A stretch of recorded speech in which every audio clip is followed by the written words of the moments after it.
Hi, my name is Jeroen, and and I'm finally back with a new new ordinary video review. And today I want to take a look at an 80s slasher flick. But no, not just any 80s slasher flick. This is fucking Pieces, man. So, what's so special about Pieces? Well, basically, it's one of those movies where everything is done wrong in exactly the right way, thus making it a hilariously bad movie. It starts in 1942, where, well, long story short, a mother gets mad at her son for having a dirty jigsaw puzzle, and therefore the son smashes her brains in with an axe. I mean, what else could have he done?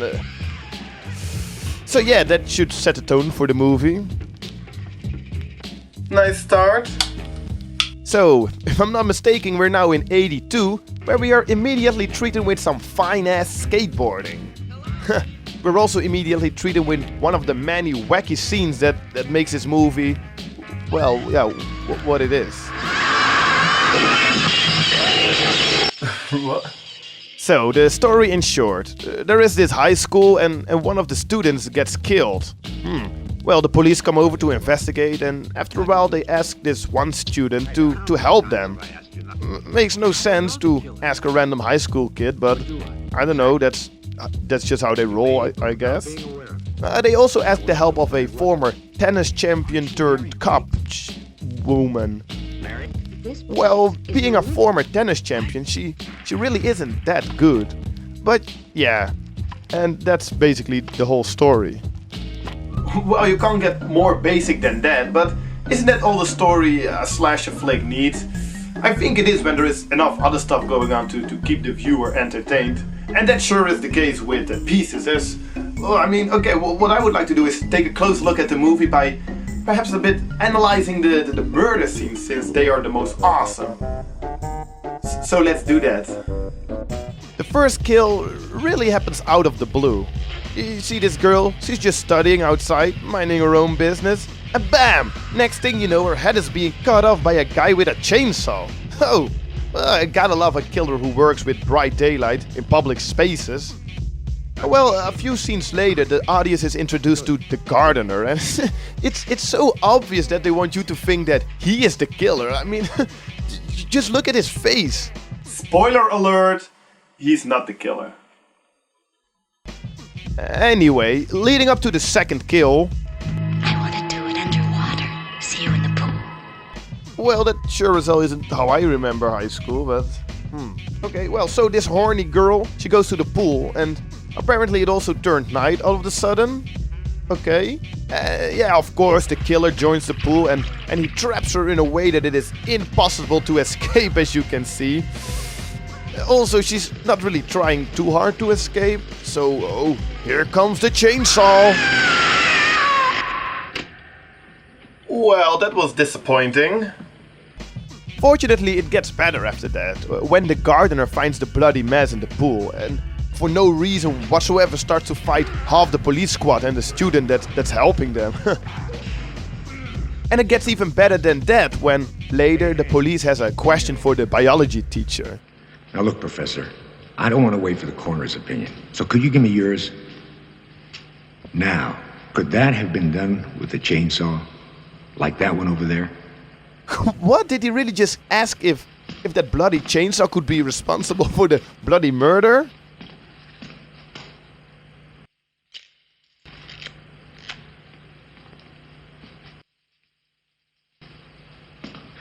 Don't touch it, Professor. Oh. You could have destroyed some evidence. Oh, I'm terribly sorry. Well, I'm not a pathologist, but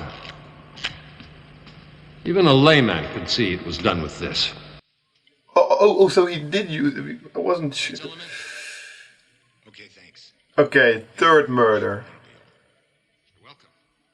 Check it out. First, we get some classic 80s aerobics, and I have absolutely no problem with that.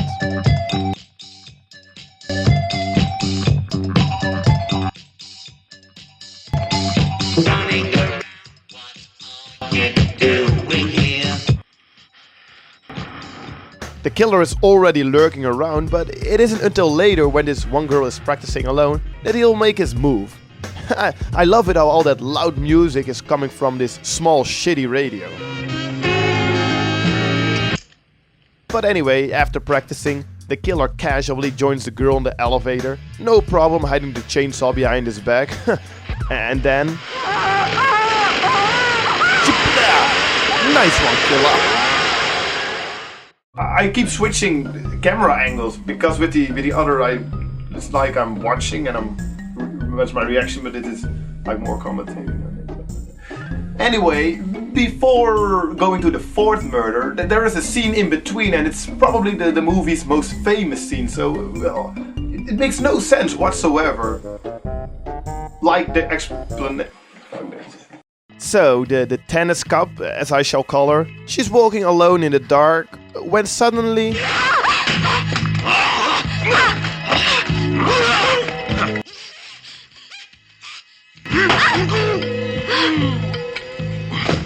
Fortunately, the high school kid turns up. What happened here? Well, he jumped me. There he is. Oh, hey, it's my kung fu professor.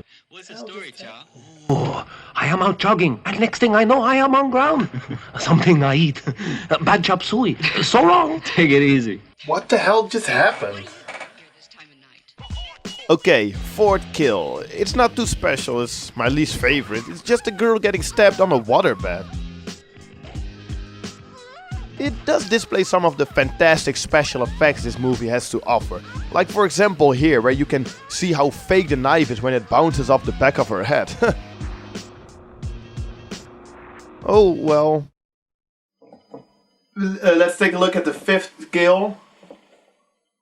And this is probably my favorite one. I mean, it features a hot, half-naked chick, and it's pretty gory.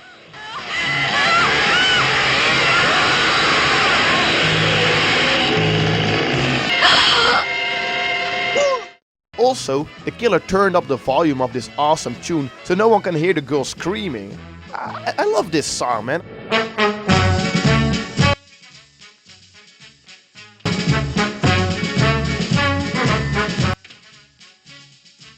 And to perfectly finish the scene, it features this classic monologue by the tennis cop. You see it? Yes! While we were out here fumbling with that music, the lousy bastard was in there killing her! Bastard! Bastard! Bastard! He cut that poor girl in half.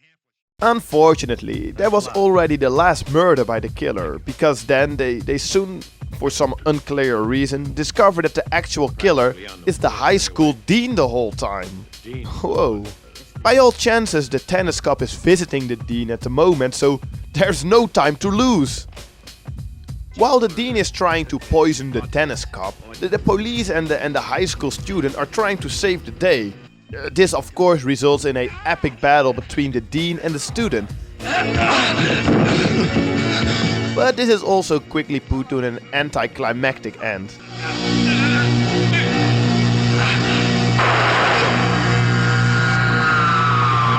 You'd say that everything is fine now, but not until they first discover where the dean kept all the chopped up body parts. All the time, really.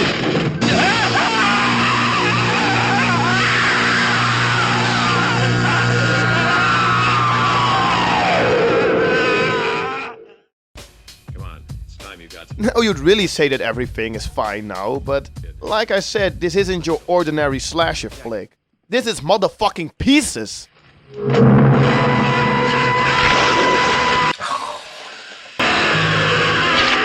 The ending makes really no sense whatsoever. I mean, did this slasher flick turn into a zombie flick like 10 seconds before the end credits start rolling in?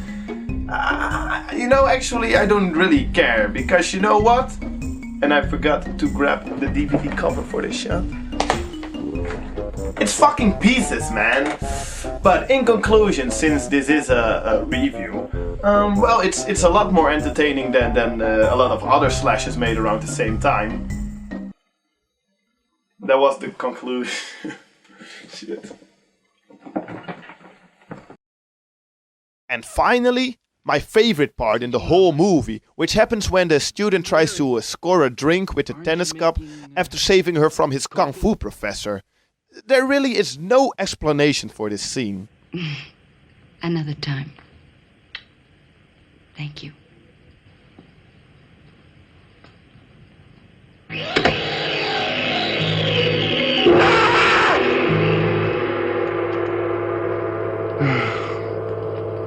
Casanova!